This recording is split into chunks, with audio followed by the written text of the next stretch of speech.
Namanya Reza, seorang siswa kelas 2 di salah satu SMA swasta di Bandung. Setelah lebih dari setahun bersekolah di sana, akhirnya dia mengetahui cerita menyeramkan yang tersembunyi di balik kelasnya. Banyak yang mengatakan bahwa sekolahnya adalah salah satu yang paling angker di kota, karena merupakan persimpangan makhluk halus. Awalnya Reza tidak begitu percaya, namun semua berubah ketika dia mengalaminya sendiri. Suatu sore ketika pukul 5, dia masih berlatih basket di lapangan sekolah. Minggu depan akan ada turnamen antar SMA, sehingga timnya harus berlatih lebih lama dari biasanya. Setelah latihan, dia berkata kepada teman-temannya, "Bro, aku ke kamar mandi duluan ya." Reza berjalan santai melewati lorong kelas yang sudah mulai gelap dan sepi. Setibanya di kamar mandi, dia menggantung tasnya dan mulai mandi. Namun saat sedang menyiram tubuhnya, tiba-tiba lampu kamar mandi mati. Dia terdiam, lalu mendekatkan telinganya ke pintu, berharap bisa mendengar siapa yang mematikan lampu itu. Namun suasana tetap sunyi. Tidak ada suara langkah kaki teman-temannya. Perlahan dia membuka sedikit pintu untuk melihat keadaan di luar. Ternyata lorong di luar juga gelap.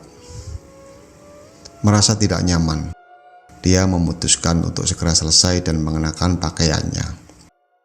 Namun saat bergeser sedikit ke kanan, kakinya menginjak sesuatu. Rasanya seperti kaki seseorang. Jantungnya mulai berdegup kencang. Dia mundur perlahan hingga menyentuh tembok. Dalam kegelapan, dia merasa ada seseorang bersamanya di dalam kamar mandi itu. Panik, dia segera meraih tasnya yang tergantung di belakang pintu. Namun, saat hendak beranjak pergi, dia tersandung dan jatuh. Saat berusaha meraba-raba mencari tasnya, tiba-tiba terdengar suara hembusan nafas yang sangat kuat. Napasnya sendiri mulai tersengal-sengal, tubuhnya merinding, dan keringat dingin mengalir di keningnya. Dia segera mencari gagang pintu, tetapi pintu sulit dibuka. Saat itu juga, dia merasakan hembusan angin dingin di pundaknya. Suara napas itu semakin jelas, membuatnya semakin takut.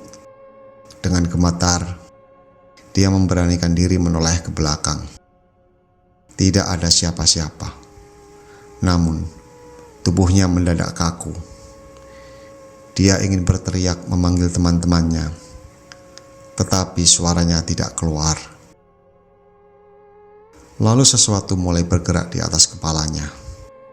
Perlahan dia merasakan sesuatu menyentuh rambutnya. Teksturnya mulai terasa rambut panjang yang menutupi wajahnya. Sekuat tenaga, dia mencoba memberontak. Tetapi rasanya seperti ada seseorang yang memeluknya dari belakang dengan erat. Napasnya semakin tersengal. Dan suara hembusan napas itu kini terdengar jelas dari atas kepalanya. Dalam ketakutan, dia mulai membaca doa dalam hati, mencoba mengingat doa-doa yang dihafalnya. Sulit sekali untuk bersuara, namun tiba-tiba tubuhnya bisa kembali bergerak. Dengan cepat, dia menenggak ke atas. Di sana, tepat di atasnya, ada sebuah wajah menyeramkan dengan mata merah menyala. Hanya dalam hitungan detik, sosok itu menghilang. Tanpa berpikir panjang, Reza segera berlari keluar. Setibanya di depan, dia bertemu dengan teman-temannya yang sudah menunggu di pos satpam. Napasnya masih tersengal saat dia menceritakan kejadian yang baru saja dialaminya. Teman-temannya terkejut mendengar ceritanya. Namun, yang lebih mengejutkan adalah tanggapan dari seorang satpam yang mendengarnya.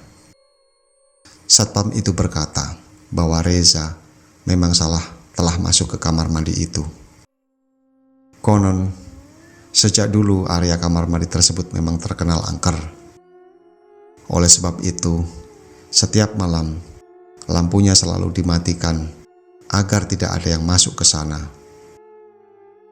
Yang paling mengejutkan, Satpam itu mengaku bahwa tadi dia sempat melewati kamar mandi tersebut. Dan yang dia lihat, semua pintu kamar mandi dalam keadaan terbuka dan kosong. Padahal jelas sekali tadi Reza ada di dalam salah satu kamar mandi itu.